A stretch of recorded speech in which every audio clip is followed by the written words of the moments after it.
Good morning, Philippines. Good morning, Kabalan. It's 6:30 a.m., Friday, October 11, 2024. I'm Jazel Minoria. And it's me, Mark Linal Cruz. Welcome to the Kabalan Pioneers News TV. Today we have a comprehensive look at the latest business news, including market trends and local development. Our top stories for today are: Presentor Instabay transaction hit 10.9 trillion pesos. food retail sector growth may ease this year. BSP ordered tighter fraud protection.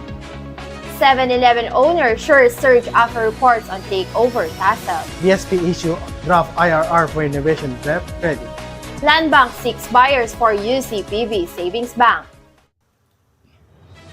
Land Bank seeks buyer for UCPB Savings Bank. Land Bank is now seeking qualified private parties to acquire its 97.5% ownership shares in UCPB SB. For 2025, the Marcos administration is poised to launch the largest privatization program in history. Bring us more information, here's Alisida K. Cabunton, live. Land Bank of the Philippines is selling its subsidiary, UCPB Savings Bank Incorporated, to focus on its sector. The move, approved by President Ferdinand Marcos Jr., aims to streamline resource and optimize capital deployment. The privatization is a step forward to improve UCPB Savings operational efficiency and service quality. Land Bank is seeking qualified private properties to acquire its 97.55% ownership shares in UCPB SB. The Marcos administration is set to launch the largest privatization program in history in 2025, aiming to raise the 1.1 billion pesos in revenues through the sales government asset if achieved in 2025. Privatization effort will be the largest Philippine history, surpassing the current record of 90.62 billion pesos proceed to generate in 2007. For truth and accuracy, this is Alizida K. Cabunton, Kabalen Pioneers News. Back to you, Mark.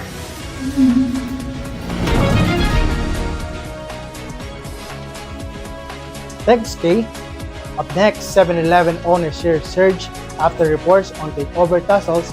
7-I, Japan's biggest retailer, last month rejected an initial buyout offer the Canada's elimination Crusade or ACT, saying the $40 billion proposal undervalue its business and could face regulatory hurdles. Here's Jan Senen Dugay for more info. Shares in 7-I, Japan's largest retailer, have surged after media reports suggested it is seeking to strengthen its position in a takeover battle, including selling a stake in its banking unit. Last month, 7-I rejected an initial buyout offer from Canada's arbitration Couche-Tard, citing under violation and potential regulatory hurdles. However, ACT, which owns the rival Circle K brand, has vowed to pursue the buyout, making it the biggest ever foreign takeover of a Japanese firm. The Financial Times reported that 7-I is hunting ways to boost its share price and bolster its defense ahead of an expected second bid from ACT. The group is also considering selling a stake in its banking unit to increase the group's value. The Japanese Finance Ministry designated 7-I a core industry, making the takeover more complicated. For truth and accuracy, this is Jan Senen Dugay reporting.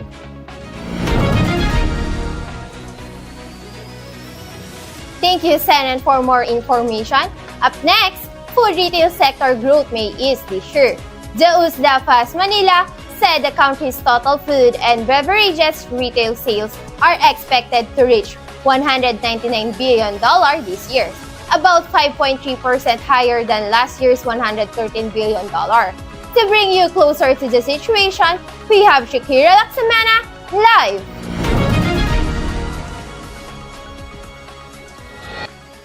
The U.S. Department of Agriculture, Food and Agricultural Service or FAST Manila predicts that the Philippine food retail sector will grow at a slower pace of 5% this year due to a decrease in spending, a decrease in home cooking. The total food and beverage retail sales are expected to reach $119 billion this year, a 5.3% increase from last year, $113 billion. However, this growth rate is lower than the 9.7% expansion in 2022. The agency suggested the expansion of modern retail stores and product diversification will support the sustained growth of the food service sector. The report also noted that the food inflation is expected to moderate in the remaining months of the year due to lower tariffs on imported commodities. The Philippines remains the largest market for U.S. consumer-oriented products in Southeast Asia, providing American exporters with a strong opportunity to ship various products. For truth and accuracy, Shakira Laksamana, Kabalen Pioneers News TV. Thank you, Shakira. Up next, BSP orders tighter fraud protection. PesoNet InstaPay transaction hit 10.9 trillion pesos. BSP issues draft IRR for innovation debt credit. Stay tuned for more business updates only here on Kabalen Pioneers News TV.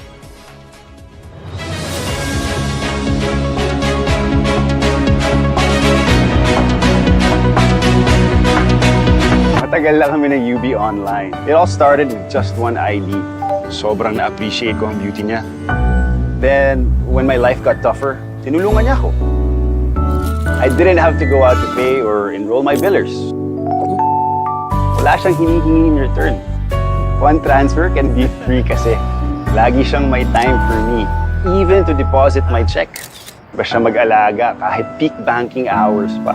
Move on na ako from others. UB Online is my forever.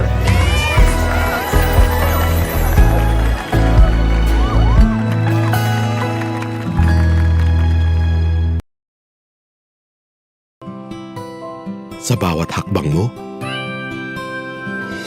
mararating mo ang tagumpay. At ang ambisyon mong bagong buhay. Para sa'yo. At para sa kanila. PNB. Every step together.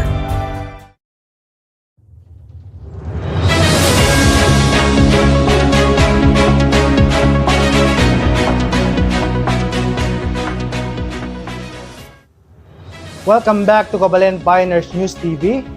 BSP ordered tighter fraud protection. All Bangko Sentral supervised institutions, BSIs, have been directed to comply with enhanced consumer protection measures to safeguard them against fraud and misuse of financial assets. Here's John Fritz Bretta for more info.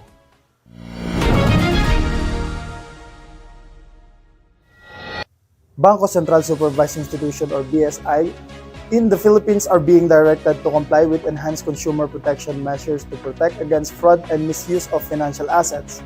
The central bank has mandated a fair and timely resolution process for dispute transactions with fraud-related cases, with institutions maintaining 24/7 reporting channels. When a fund transfer dispute or unauthorized transaction is reported, the originating institution must notify the receiving institution and take action such as suspending interest, charge, or fees, holding disputed funds, and providing provisional credit if needed. Both institutions must prioritize consumers' protection during investigations and inform consumers within 3 banking days of completion. The guidelines align with the Anti-Financial Accounts Scamming Act RA 12010, which allows the temporary hold on dispute funds for up to 30 days. For truth and accuracy, this is John Fritz Kenneth Boreto reporting. Up next, BSP issued draft IRR for innovation debt credit. In a draft IRR currently being circulated among banks, non-banks, and other industry, the BSP issued an updated proposal after more than 2 years of public and private consultation, where it detailed the innovation development credit. To bring us more information, here's Jaisal Mayneria live.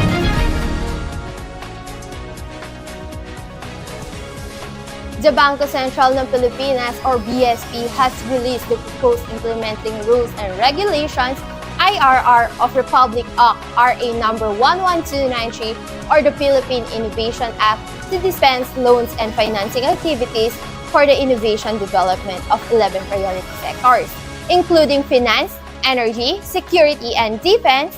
The IRR details the innovation development credit for qualified borrowers, required allocation, modes of compliance, reporting requirements, and penalty provisions.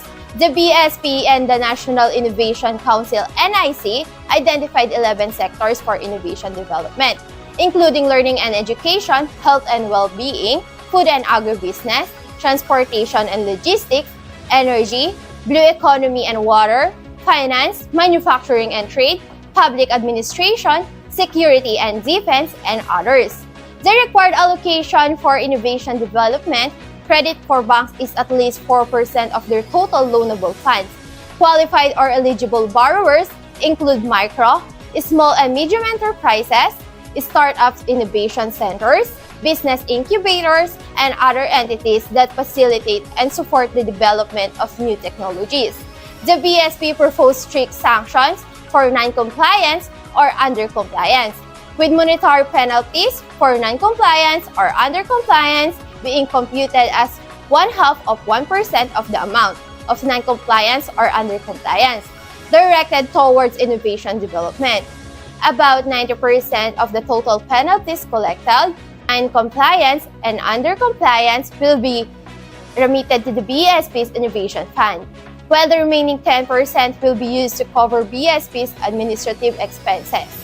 For truth and accuracy, Jaisal Minoria reporting.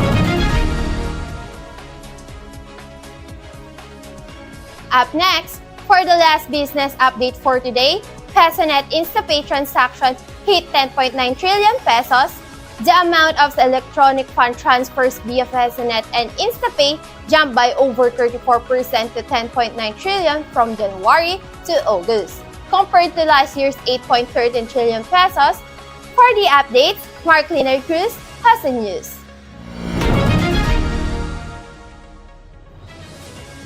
The Bangko Sentral ng Pilipinas or BSP reported a 34% increase in electronic funds transferred via PesoNet and InstaPay from January to August, reaching 10.9 trillion pesos compared to last year's 8.13 trillion pesos.